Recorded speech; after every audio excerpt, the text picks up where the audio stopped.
He collected the other photos, neatened up the stack, and returned it to the accordion file. After a sigh, he turned toward the door. He reached for the light switch as he neared the door. With his hand hovering near the switch, he paused to look back in the room for a moment and at the light switch again. He then turned off the light. He shook his head as he walked from the hallway into the kitchen. From the kitchen, the light in the foyer provided enough light to make to the foyer. Once in the foyer, he rounded the corner to the stairway. He then began making his way up the steps, turning off the lights as he proceeded. Once upstairs, he continued into the bedroom. He found the room was a bit warm and stuffy. Perhaps he would open the window that night. He walked to the double-hung window overlooking the street. After undoing the latch, he opened the window. Other than a few chirps from crickets, it was quiet outside. The slightly cool air was refreshing to him. Peter then walked to the bathroom to prepare for bed. Lying in bed, Peter found that he could not relax enough to fall asleep, but he did try to rest by closing his eyes. He had to shift positions every once in a while to make himself comfortable. A slight breeze caused a relaxing sound as the leaves rustled in the trees outside of the open window. Gradually, he was able to relax a bit and get some rest, if not the deep sleep that he needed. While still hovering close to falling asleep, he became aware of something that sounded like a muffled gasp. The similar sounds continued about every 30 seconds. It began to sound like a moan, then vaguely like someone's voice. Maybe it could have been the wind, he thought. But then he heard it again, and it sounded more like a woman's voice than just the wind. After quickly sitting up in bed, he tried to determine where this possible voice was coming from. Closing his eyes, he focused on the voice, and to him it does not appear like it was coming from outside. It sounded like it was coming from somewhere below. He heard the muffled voice saying phrases that sound roughly like, "Help, help me," and "Let me out." As he sat in bed, he was very uneasy and his breathing became more uneven.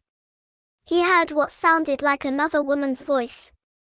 His heart sank as he realized it sounded like Sarah. Soon afterwards there was muffled thud, and both voices were silent. He quickly jumped out of the bed and made his way through the darkness to the door to the hallway. After opening the door, he walked to the railing in the hallway overlooking the stairway.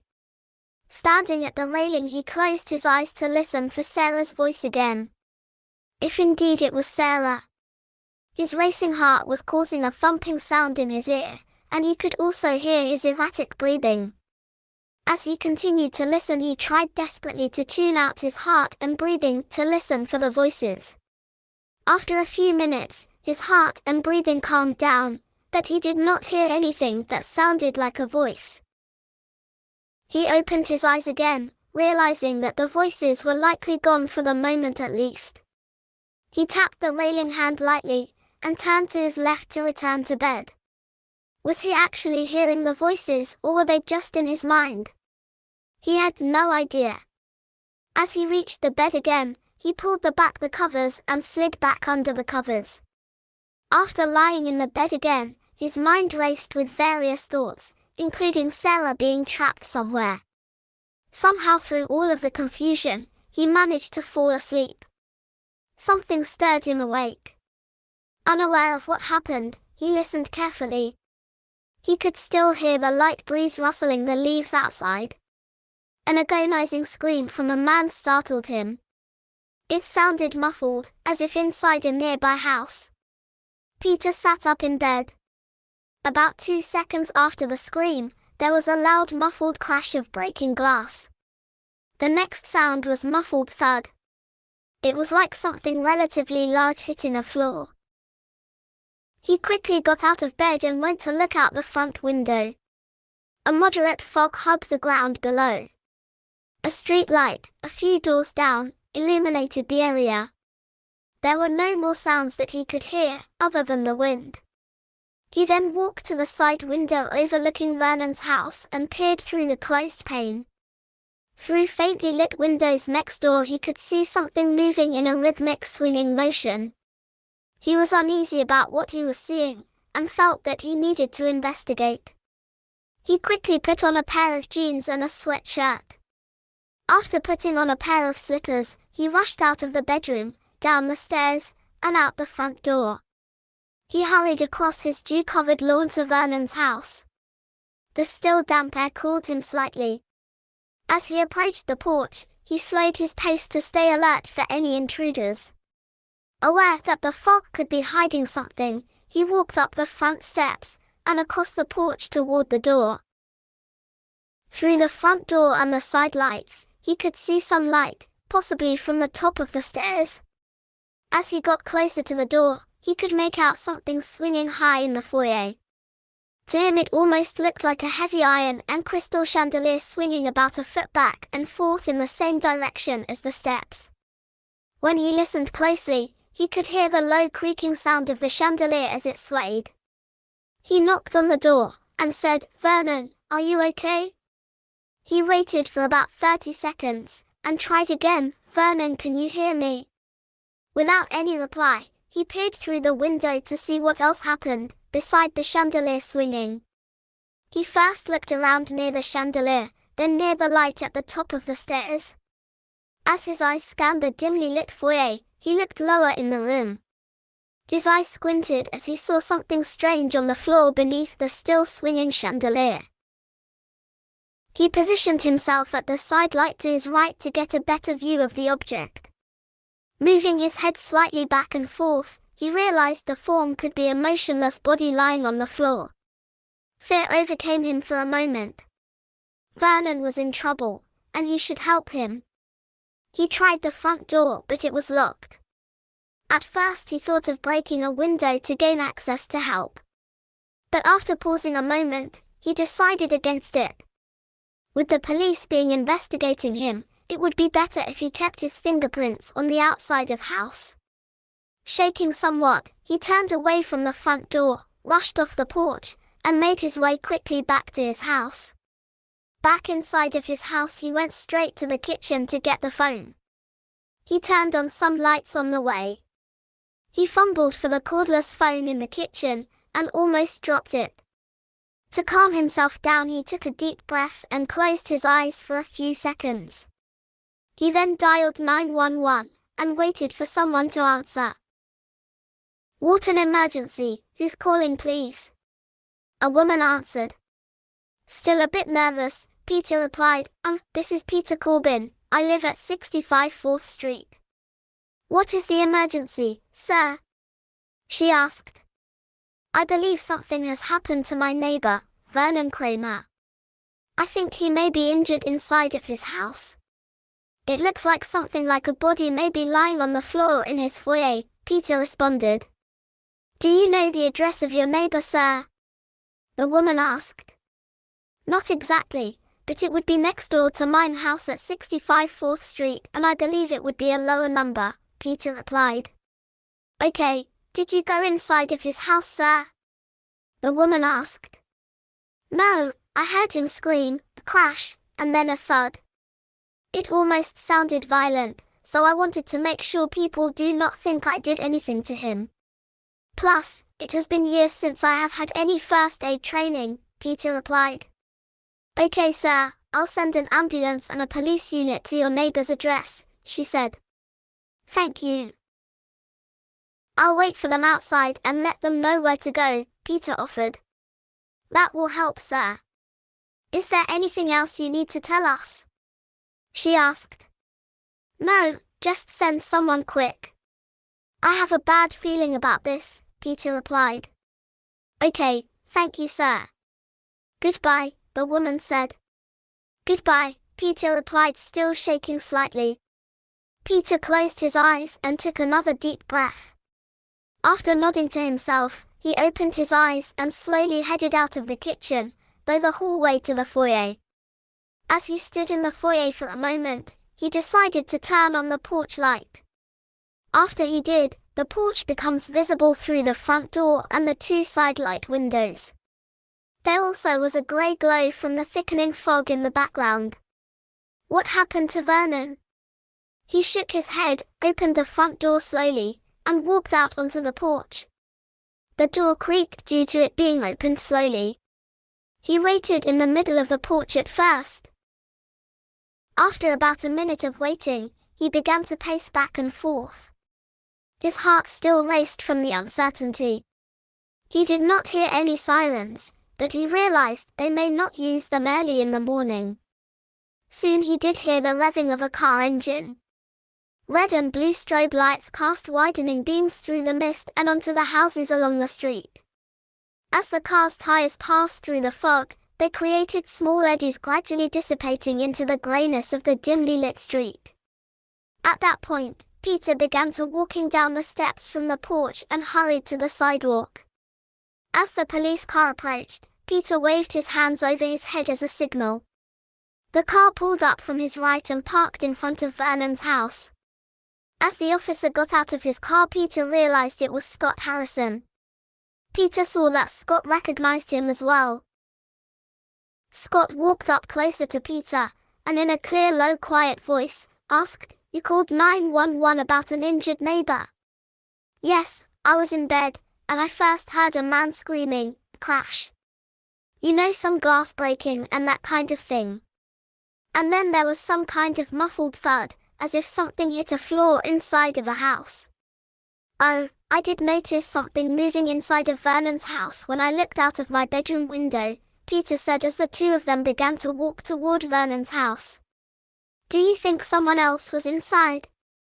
Scott asked, as he approaches Vernon's porch. "I couldn't see anyone else around and the front door was locked. So I don't think so. When I checked his house, I found that the chandelier above the stairway in the foyer was still swinging," Peter replied. "So it may have been the chandelier you saw, and not a person inside the house." "Have you seen Vernon?" Scott asked. "There's something like a body on the foyer floor." "I couldn't see too well though, since the lighting was very dim in the foyer. I did knock a few times, but didn't hear any reply. I didn't want to break in, since I was not sure if it would be safe or not," Peter replied. "That was smart. Okay, I'll check it out." "Why don't you go back to the sidewalk and wait for the ambulance?" Scott requests of Peter. "Sure, let me know if I can help," Peter said as he began walking back to the sidewalk. As Peter reached the sidewalk, he noticed the flashing red lights of the ambulance as it rushed toward him from his right, as the police car had done. Peter raised his hand to flag down the ambulance. The ambulance pulled in behind Scott's car. The two paramedics got out with each carrying their emergency kits. They approached Peter and one asked, "Hi, is there someone injured here?" "I believe so. Officer Harrison is checking the house now," Peter replied, facing the house. He noticed Scott walking quickly toward them. "Guys, we have an elderly man down inside the house.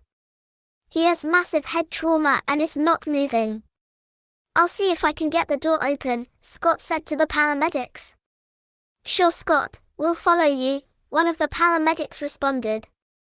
"Peter, stay back on the sidewalk," Scott instructed him. "Okay," Peter responded, nodding his head. Scott led the paramedics up the front walk and onto the porch. Peter squinted to see what was happening. Scott removed something from his belt, possibly a heavy flashlight, and walked toward the door. Using the flashlight, Scott broke a window pane in the front door. Scott knocked more of the glass chips from the pane, then carefully reached through the door for the inside doorknob. The door opened and Scott entered the house. The paramedics followed quickly behind. Scott walked back toward one side of the doorway for a moment and the chandelier turned on, illuminating the scene below. With his heart beating faster, Peter stared through the open doorway at the paramedics examining Vernon on the floor. After about a minute of prodding and probing Vernon, one paramedic shook his head toward the other paramedic and to Scott. Peter could feel a lump forming in his throat as he realized what had happened to Vernon. While Peter was taking a deep breath, Scott reached for the two-way radio attached to this collar, said something into it. Peter could not hear what he was saying. Scott then said something to the paramedics. They closed up their kits and walked out onto the porch. As Peter watched, Scott appeared to be looking carefully around the foyer. He stared at the chandelier for a moment, at Vernon's body, and then toward the top of the stairway. While looking back at the chandelier, Scott appeared to have a confused look on his face. Scott turned back toward the stairway and began to walk up the steps, gradually disappearing from view as he neared the top. Peter and the few other neighbors who were outside waited patiently to see what was happening in the house. After a few minutes, Scott returned down the steps to the foyer again. A revving of an approaching car and more flashing lights signaled Peter that another emergency vehicle was arriving. Another police car pulled up to the curb in front of Peter's house. Peter saw that Chief Campbell was getting out of the car. He walked to the rear of the car and opened the trunk. He then removed a metallic case. After shutting the trunk, he headed toward Vernon's house. As Chief Campbell approached Peter, he slowed his pace and said, "Peter, you are here too." Peter was a bit surprised at the reaction, but replied, "Yes, Mark, Vernon's is, oh I guess now, was my neighbor." As Mark continued past Peter, he said, "Well, don't go far. I'm sure we will have questions for you." "I'll either be out here or in my house here," Peter said, pointing to his house. Mark continued on the sidewalk to the porch where he met Scott.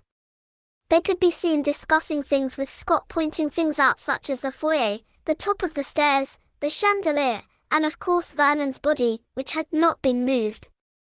Peter was glad he did not enter the house. The way Mark had looked at him had given him the feeling he was already a suspect. After a few minutes, Peter saw flashes inside of Vernon's house. He then saw Scott pointing a camera up the stairway and other locations. Mark made suggestions as to what should be captured in the photos. Peter sighed to himself as he continued to watch the investigation. Since he really had not slept well that night, he found that he was still very tired, despite everything that was happening. About 10 minutes later, 2 sheriff cars arrived. The sheriff deputies walked inside to talk with Scott and Mark. One deputy got some type of kit from his car and the other started putting up yellow police line tape around Vernon's house. A few minutes later, Mark was heading from the house to his car. Peter was thinking he wanted to go back to bed soon, so he attracted his attention. "Hey Mark, you have a minute?" Peter asked while motioning his arm to call Mark closer. "Sure Peter, what do you need?" Mark responded, as he walked up close to Peter on the sidewalk. "Well, first I was wondering if it would be okay if I went back to bed. I haven't been able to sleep well the past few nights," Peter asked. "That should be okay. We need to continue processing the scene for quite a while anyway. We should still be here in the morning. You can either head over and we can talk, or if it gets too late I'll come over and we can talk at your house," Mark replied. "I'll plan on coming over in the morning after I get up," Peter replied. "You said that was the first thing. Was there something else?" Mark asked. "Oh yes, I just wanted to know how things were going in Vernon's house," Peter asked. Mark sighed and looked back at the house for a moment. He then turned back to Peter and replied, "Well, we'll have to keep some of the details confidential, but you may have already figured out that Vernon is dead," Mark replied. Peter nodded slowly and said, "Yes, I figured that much." It almost seemed as if Scott was puzzled by something earlier though. "Very strange scene so far," Mark said, then looked back toward the house. He had massive head trauma, and there appears to be some blood on the chandelier. "We just can't figure out how he would have hit it though, especially falling down the steps. The bottom of fixture is at least 8 feet above the floor." "Yeah, I saw the chandelier swinging when I looked out of my window right after I heard the sounds," Peter added. Scott mentioned a few things about what you saw, and I'll get more from you when we talk later too. But you said it was a male scream, crash, and then a thump, Mark said. Yeah, that's pretty much what I heard. The sounds were one right after another too, Peter adds. Well, the crash and the thump would be consistent with hitting the chandelier and the floor, but I'm not sure where the scream fits in, unless he was falling. You didn't hear anything like him falling down steps though, did you? Mark asked. Peter thought for a moment, and then replied, no, it just was a constant agonized scream. Well, maybe we'll learn more from the autopsy. We'll have to consider if he was pushed, I suppose, but hitting the chandelier would be quite a stretch, Mark said. Well, at least I knew to stay out of the house. So there will not be any of my fingerprints inside, Peter adds. Well, we will be looking for prints soon to see what that reveals, but that was smart for you to stay outside. You likely could not have helped him if you got inside anyway, Mark said. Peter sighed and said, I wish I could have helped him. He was a bit weird at first, but he opened up just yesterday. Weird, huh? Well, I'll ask you more about that tomorrow. Get some sleep, Peter, Mark said. Okay, thanks, Mark, Peter said as he began walking back to his house. He then stopped and asked, Mark, am I going to be safe in my house? Mark sighed and replied, well, we'll be right next door if you need us. I'm not sure what happened here. We'll all have to be alert, I guess. I may be looking into the history of your house more intently than I originally planned. Peter was a bit surprised, but still ready to return to bed. He replied, well, I can go over what I have learned with you later this morning. Okay, I'll see you then.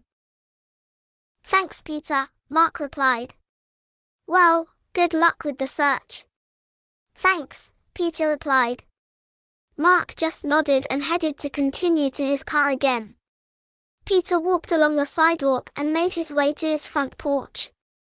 As he was on the front walk, he continued to stare at the scene to his left at Vernon's house. After opening the front door, he walked inside, stopped in the foyer for a moment. He closed his eyes and sighed. After a deep breath, he opened his eyes again. He then stared going up the steps. There was a metallic thud from below. He stopped mid-stride on the steps to listen closer. After waiting a minute or so and not hearing anything else, he continued up the stairs. He managed to return to bed. Since it was cooler inside, he decided to close the bedroom window. In bed, he found that he was able to fall asleep without much trouble. The sound of a car door slamming roused Peter from his slumber. The light of day entered through the window. After his eyes were able to focus through the window, he saw that there was still some fog lingering outside. He was still somewhat tired, but definitely felt better than when he went to bed earlier that morning. While sitting on the edge of the bed, he stood up and walked to the bathroom for a shower. After having some coffee and a bowl of cereal, Peter decided to head outside to talk with the police again. He walked from the kitchen to the hallway, then to the foyer. He pulled the front door open. The police and sheriff cars were still in front of Vernon's house, but the ambulance was no longer there. The fog was all but gone. Peter walked onto the porch, looking toward Vernon's house with curiosity. Mark and Scott were on the front walk near Vernon's porch discussing something. He headed down the steps from the porch and to his front walk. He cut across the lawn toward Vernon's house. When he was about halfway, he had to duck under the yellow police tape. At that point, Scott noticed him, and he nodded his head to signal Mark that someone was approaching. Mark turned around awaiting Peter to join them. Morning, Peter. Did you get any sleep? Mark asked. Yes, for some reason I was able to sleep fairly well. It's never enough though, Peter replied. Yeah, we understand that one too. Are you ready to talk now, Peter? Mark asked. Yep, where would you like to do this? Peter asked. Well, since this is a crime scene inside, So would it be okay if we talked on the porch? Mark asked. As long as that would not get in the way of your search, it is fine with me, Peter replied. Okay, let's walk up to the porch. Scott, I can handle things from here. Sure, Chief. I'll be inside if you need me for anything, Scott replied. All right, thanks, Mark said as the three of them started up the front steps to the porch. Peter and Mark headed for chairs on the porch, and Scott walked through open front door to go inside of the house. Peter and Mark each took a seat in old painted wicker chairs opposite each other. Well, have you been able to find anything new about what happened to Vernon? Peter asked. Mark shook his head and replied, No, so far we have not been able to find much in the house or outside. One question for you to start, did you hear any sounds in addition to the scream, crash and thud? No, those are the sounds I heard in that order. Are you interested in any particular sound? Peter asked. Well, the only thing we could think of that may have caused Vernon to be flung into the chandelier would be some type of explosion. So we are looking for any clues that something like that could have happened. Could there have been a low whooshing sound before the scream? Mark asked. Peter shook his head and said, Well, if there was anything like that, I didn't hear it. Mark sighed then said, We didn't see any clues inside either, but I had to ask since that's the only thing we can think of for now. The three sounds are the only ones I remember hearing, Peter added. Okay, what have you learned about the background of your house? Mark asked as he took out a notebook and a pen to write things down. Okay, I got most of this from Vernon. From what I can remember, Mildred Croft disappeared in 2002, and her husband, Oliver, Oliver. He disappeared in 1988. Then before that the house was owned by Russell and Clara Hanford, who disappeared in 1967, Peter explains. Okay, Russell and Clara Hanford in 1967, got it, Mark commented as he wrote down the information. Before that it was Matthews and Erica Wahl who owned the house. Erica disappeared first, and a few weeks later Matthews disappeared. Both disappeared in 1933, Peter continued. Anybody live in the house between the Wahls and Hanfords? Mark asked. Not from the search I have done up to now. As far as I know the Hanfords moved in sometime after the Wahls disappeared, Peter replied. Have you been able to find any link between any of the couples who lived in the house? Mark asked. I hadn't really looked for that yet, but I have not seen anything yet that would say any of the people were related. Also, as far as I know, I'm not related to anyone in the house either, Peter replied. How about any of Sarah's relatives? Mark asked. Peter sighed and paused for a moment, then said, No relations to any of the owners that I've heard of on her side. Okay, what else have you been able to find out about the history of the house? Mark asked. Well, Matthews and Erica were the first owners as far as I know. Let's see, Erica was involved in many activities around town. You know, various clubs and that kind of thing, and Matthews didn't get out much other than for his work, Peter replied. Did you find out what his job was? Mark asked. I think Vernon said that he repaired and installed furnaces, Peter said. Well, I'm not sure looking back that far will help, but it's interesting at least.